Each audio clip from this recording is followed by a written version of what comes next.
Hello. This presentation will cover Opera Philadelphia's current challenges and competition, potential product strategy, and segmentation strategies. In the years between 2010 and 2014, the opera seen a dramatic drop in ticket sales among both subscribers and single ticket buyers. So according to a study conducted by Americans for the Arts in 2016, the attendance for main stage opera performances has been trending downward since 2000. There are steps Opera Philadelphia should take now to improve ticket sales and retention. If this trend continues, it will be even more important for Opera Philadelphia to secure its share of a shrinking market. Opera Philadelphia has a number of direct competitors within the city, including the Academy of Vocal Arts. The opera is also competing with other genres such as live theater, musicals, and concerts. As if this weren't enough, the mere existence of New York City, less than 100 miles away, offers nearly endless entertainment options, including world-class opera. That's what Opera Philadelphia is up against. Let's see what there is to work with. So what are Opera Philadelphia patrons looking for in entertainment?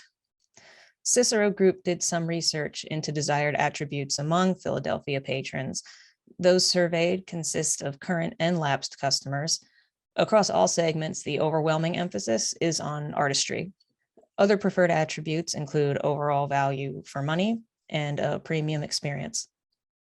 But happily, the overall impression of ticket buyers is that improved production quality has enhanced the Opera Philadelphia experience. And this is good news since it indicates that the opera doesn't have to go back to the drawing board as far as its product. Since customers are happy with both the quality and variety of what they're being offered, the real work will be in how best to market the product to the various segments. Now that we've set the stage, so to speak, let's move on to recommendations for product strategy. A number of options were considered to help revitalize Opera Philadelphia. The first would be to allocate more funds to improving performance quality and developing a single marketing message to all segments. So this isn't the best option since, as we've discussed, production quality is not really an issue here. Rather, we feel there'll be better returns if we focus on messaging. The second option involves adjusting programming and pricing to appeal to each segment. This would certainly be a good use of the segmentation data. However, it would take a lot of time and a lot of money. And as you'll see shortly, not every segment is worth catering to. Finally, there's the possibility of adding an opera festival, which is ultimately what we're recommending.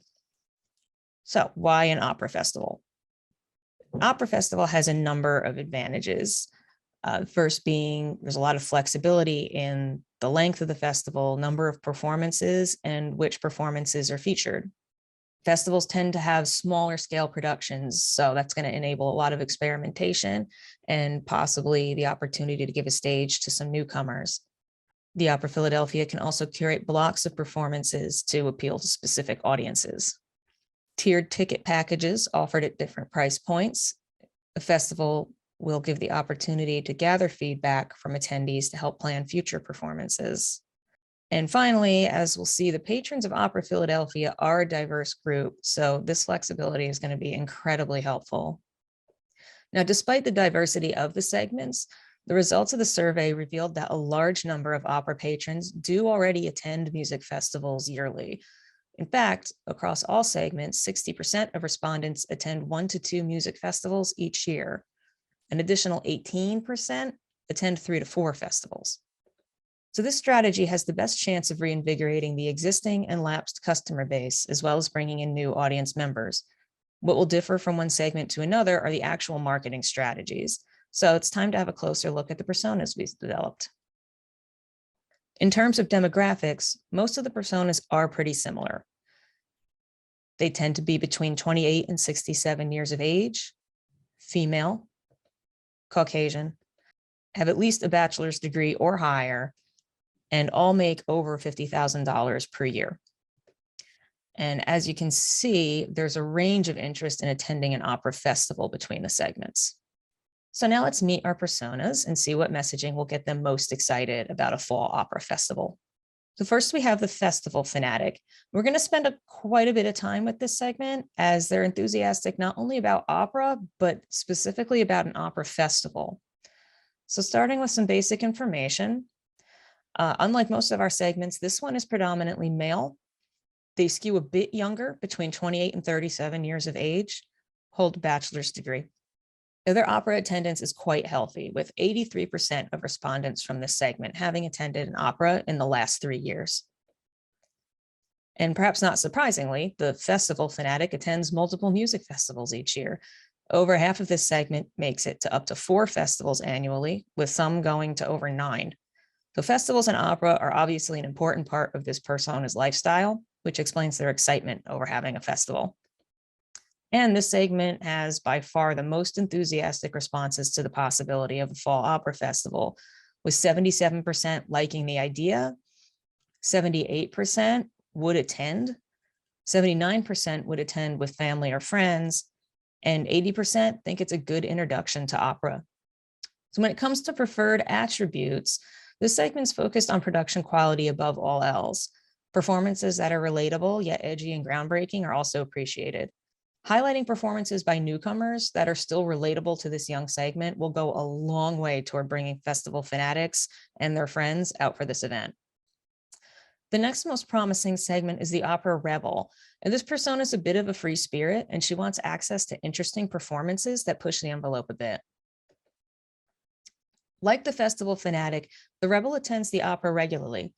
In fact, 81% of this segment has attended an opera in the last 3 years. So while the opera rebel's attitude toward the festival doesn't come close to the fanatics, the sentiment is still on the high end of average. If anything, this should help to illustrate exactly how enthusiastic the fanatics are about a potential festival. And that being said, the rebels are still open to attending, which makes this persona very worth marketing to. The rebels' event preferences are also pretty similar to the festival fanatics. There's a bit more emphasis placed on value for money, but again, edgy, groundbreaking, high-quality productions are sure to win over this segment. The opera traditionalist is also interested in attending the festival, although she's less likely to go than our previous segments. She's still worth targeting with messaging. So spending time with family is a significant driver for this persona, so the right performances may attract the traditionalist as well as her family and friends.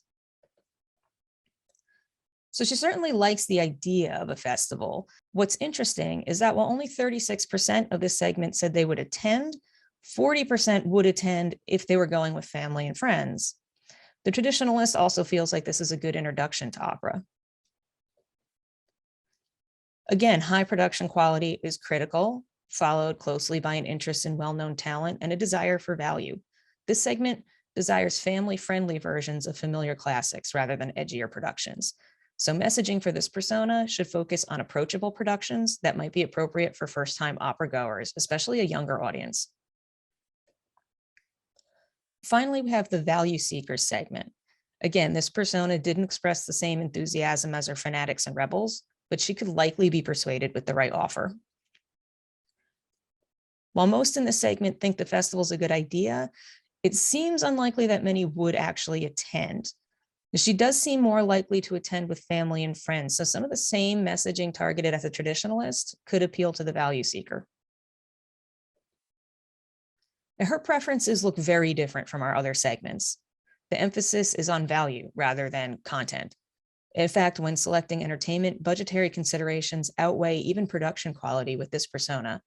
Winning over this segment will require demonstrating budget friendliness. As the value seeker is also open to bringing along family and friends, it may make sense to offer bundles of tickets at reduced prices. There are a few additional segments that likely won't be swayed by Opera Philadelphia's messaging, so we'll still touch on these personas briefly.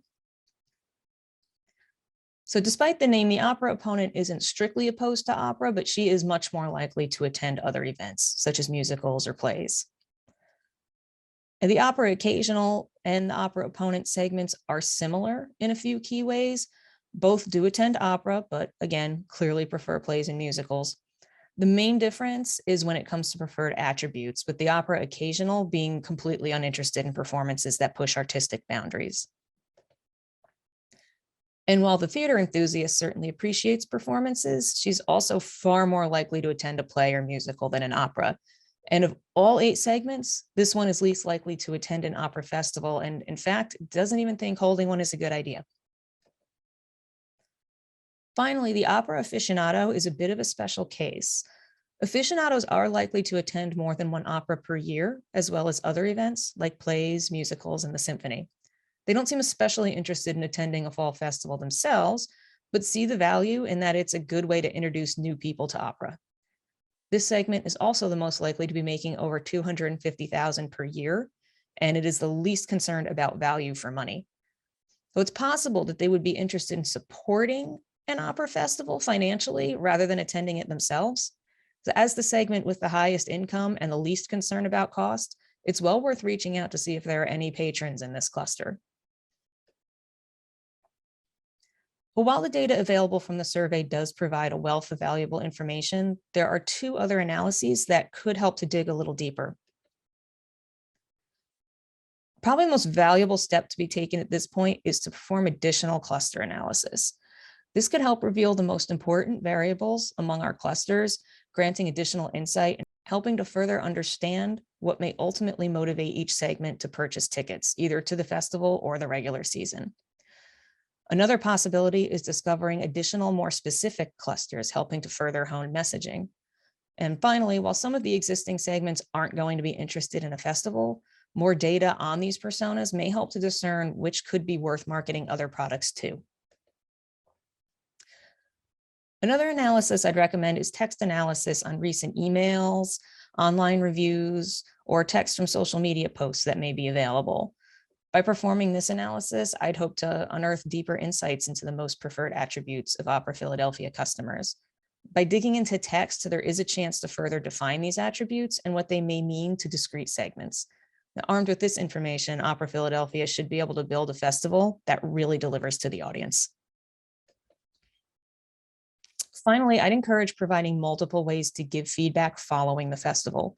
Blogs that cover local events, surveys, email to the attendees, or even physical comment cards could be used to capture data about how patrons feel about different aspects of the festival. This information could be used to improve future iterations.